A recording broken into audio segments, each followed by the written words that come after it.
مدير قدومي كحقيقة كلها وكيلات باش ما حافر عشان صحافته قبل حول شيء قدومي كلها وكيلات وعديقة مدحويني كحيل سوى قدي وكلها كسوع عليه شيء كي عم عشان ألقى وحول شيء مدحويني وحق ولا يقولها كسوع عليه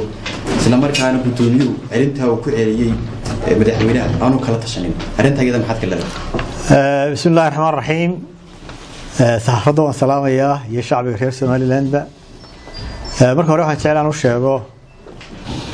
shacabka daguluhu garanaya golaha sida xeerasaadku tilmaamayo waxa matala kuna hadla magaciisa gudoomiyaha golaha wakiilada golaha wakiiladu laba wax buu sameeyaa mid waa shuruuc midna waxa weeye go'aamo دستورك هو تلمامي مركز شروع تاعي مدحوينه هنا وجود اللي هي مسؤول عليه قرب كتضباط تانية سديد الدستور كأي قاعد هاي كويلاتن معلومات جدود إنه ما كساها وحير نقضه أما كسؤول عليه دستورك متشي دينين ما رأيك جت على أنا ما شفته قدوم يبحثك ويدي فقرة ضبرناين يصير مسؤول عليه قلنا قاله كم شفته kuma xusna go'aan gale la soo celiyo meel la kuma xusna sida daraadeed waxaan waxa go'aan gale oo isku raaceen aqlabiyada goluhu anoo raacaya dastuurka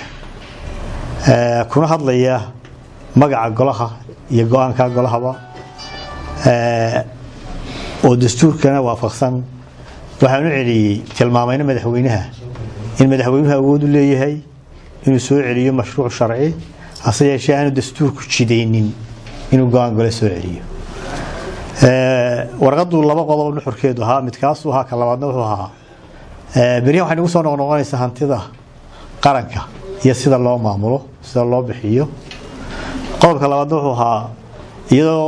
يبنيه أما تشديه أما أمري دستوركو إلا سمايو حير لقوم معموله هنتي ذا قرنك إنسان دائما اللي يبين ما حكى الله سماينين xukuumaddu inay sida ugu dhaxsaha badan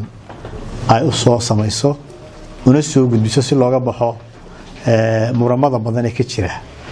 maamulka hantida qaranka waxaan maqli jiray berigii hore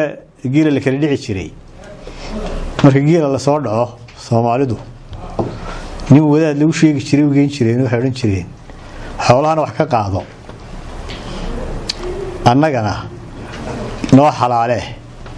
geela marka waxa la madax xukuumaddu waxay jeclaysatay